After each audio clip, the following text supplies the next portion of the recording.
So, Harry Crawford and Philip Santa from Wingtra. First of all, I want to hear a little bit about yourselves. I don't want to just go straight into Wingtra. So, a little bit about yourself, Harry. Yeah, so I've been with Wingtra for about a year now, but I've worked in the drone industry for maybe like close to 9 years. Wow. Started off in distribution, so I worked for a company that distributed DJI products, and then I moved to learn a little bit more about the industry. I went into training. So I was a trainer and then the head of training for one of the largest training companies in the UK. And then from there, moved to a company called Parrot. Yeah. Worked for them for a couple of years, and that was more focused on the kind of defense, public safety side of things. And then moved across to Wingtra. Lovely. So, yeah. So you've been in it quite a while then? Yeah. Oh. Like, it was kind of more of a passion that evolved into like my job, really. So yeah, it's really nice to. Are you still quite hands-on? Probably not as much as I'd like to be. I still obviously get the opportunity to fly the drones quite a lot during demonstrations and things like that. During my free time, probably not as much as I used to, but I still do enjoy it. Yeah, nice. So, how have you seen the industry evolve over the last 9 years, especially with drones? And obviously, drones are not just used in the geospatial sector. How have you seen them? When I first started using them, the technology was like a lot more basic. So the use cases was all mainly just taking photographs. There was a little bit of mapping, nothing like majorly advanced. But I think the major improvements have all been in the payload. So collecting, like, they've obviously got RGB imagery, but the multispectral LiDAR, and like the advancements in those, the size of the drone that can actually carry those sorts of payloads just means that the quality of the data that you can collect is just miles ahead of where it was when I first started using drones. So that's probably the main improvements. The use cases are like a lot more vast than they used to be as well. I suppose the data collectors are a little bit better now as well, especially over the last 9 years. I suppose the controllers probably weren't very techy in themselves. You had less skill probably. Yeah, I think they're a lot harder to fly. If you looked at, like, when I first got into the industry, it was probably around the time that the Phantom 3, like the DJI Phantom 3 was announced. And that was kind of like the drone that made flying them a lot easier. Yeah. And then before that, there was a lot of like ATI flying, and it was a lot, probably more of a barrier for people to actually get into the industry. Yeah. Because you had to be quite a decent drone pilot to like manage actually flying it. And then obviously if things advanced, it gets a lot easier. Like if you look at the Wingtra now, it's such an easy drone to fly because you do all of the planning. You basically press play and the drone takes off, collects all the data, comes back and lands exactly where it took off from. So in terms of piloting, it's more kind of monitoring what's going on during the flight rather than actually flying it all. Right, nice. Yeah. What about you, Philip? How did you get into the industry yourself? It's actually a very nice segue to what I'm doing. I'm working as a product design manager at Wingtra. Yeah. So I'm taking care of product design, usability, user experience, and trying to make this technology really accessible to non-techie people. Right? Yeah. So at Wingtra, it's really important for us to have a product that can be used by somebody who doesn't have maybe 10 years of experience in photogrammetry, surveying, and different technologies. Like, you don't have to be able to combine it, to have this combined knowledge. Yeah. I think that's important. Yeah. So more people can use the technology.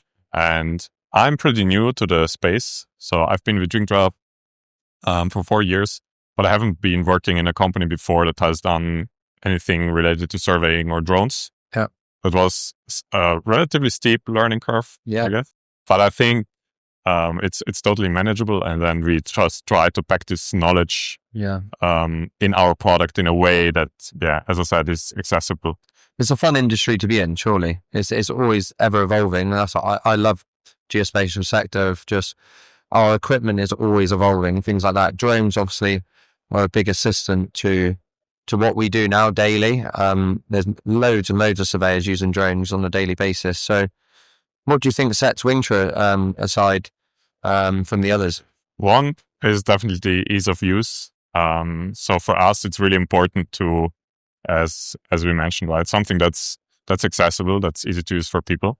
And then Wingtra, I think, is also very focused on specific use cases or specific use of our drones, like in mapping and surveying, right? Yeah. We're not into military, we're not into inspection, Right. and we're very aware or conscious about this. Right. And we are trying to get as much feedback as we can from our customers to continuously improve our product. And we don't want to get distracted also from our niche. Yeah. Yeah. I think that's another very important point for us. What drones do you use then if you're just focused on that specialist subject, really, aren't you? So are you just fixed wing or? Yeah, so we've only got a fixed wing platform. So that's been developed to cover larger areas in a much smaller amount of time.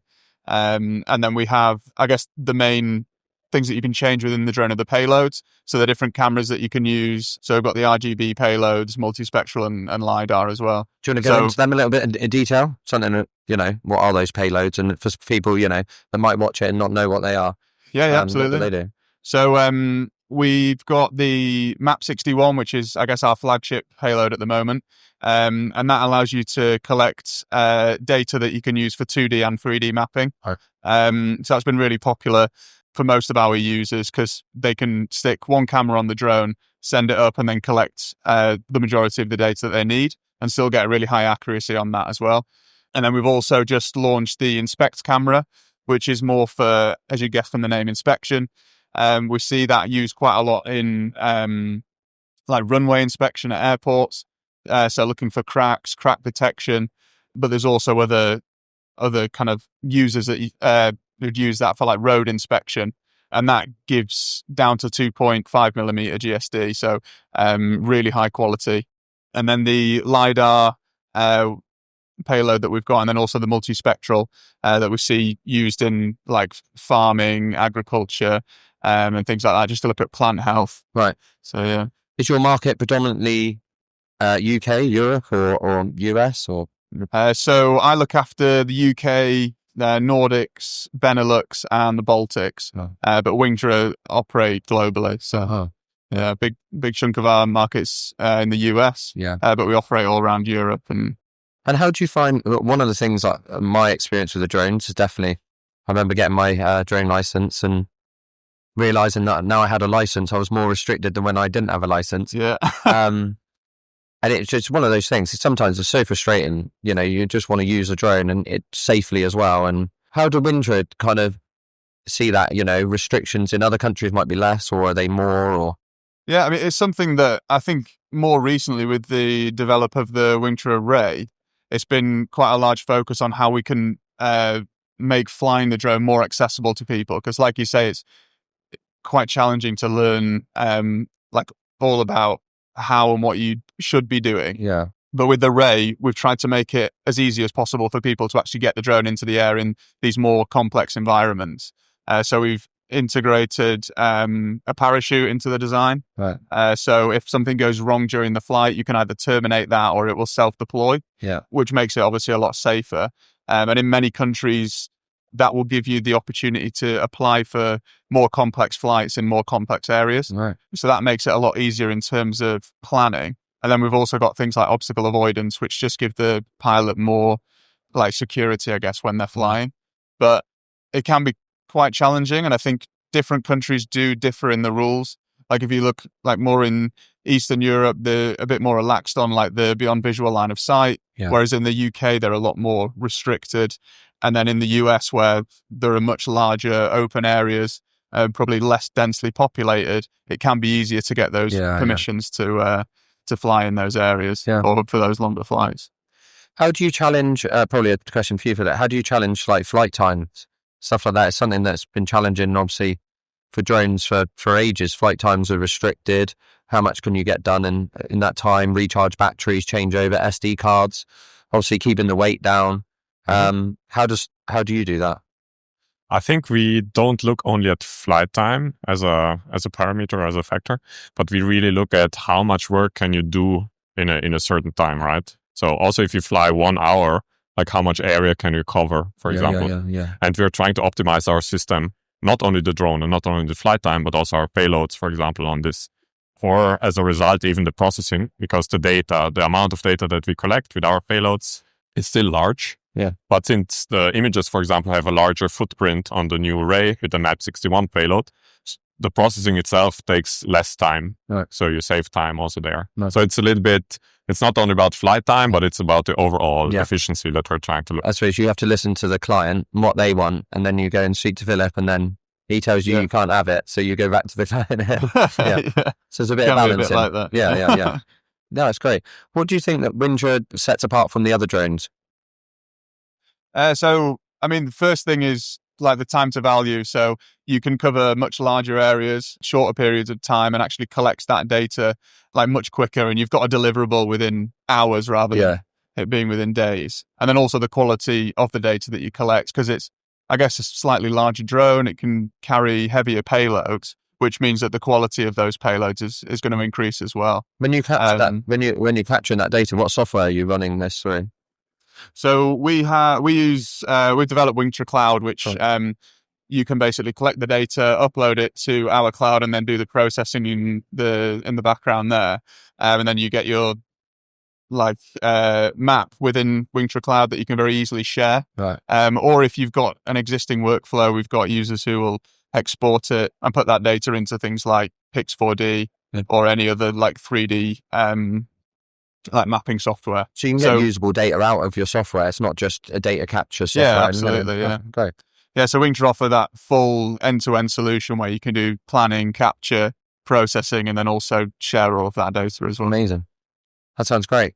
Is there anything you want to add for anything we haven't covered for Wingtra? So no, I think we've covered most of our kind of key points.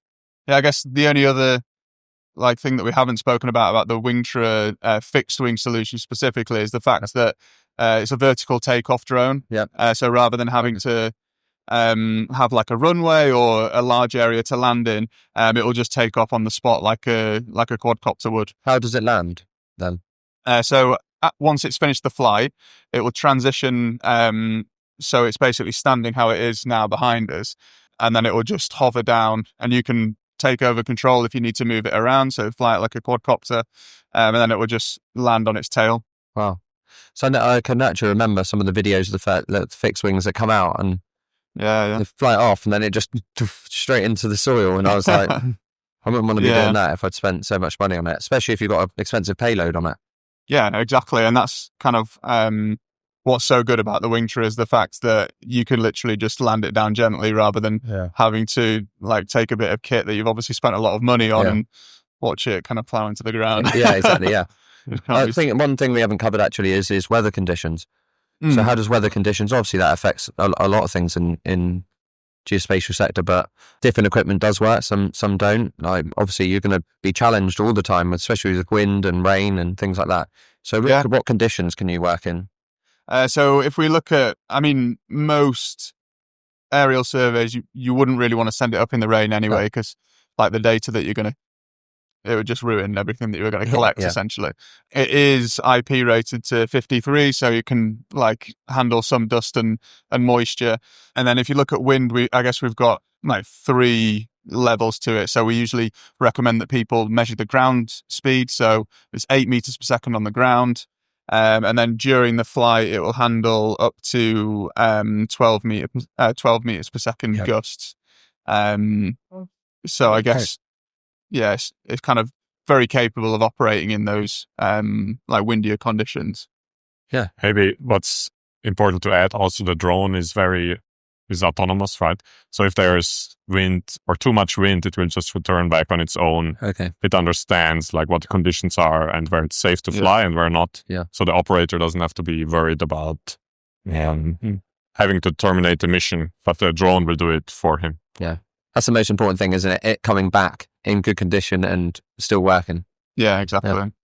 Well, great. Thanks for your time. I really appreciate it. Second guest. Thanks for your time. Thank you very much. Cheers. Thank you. Thanks. Thanks very much. Thank you. Cheers. Thank you.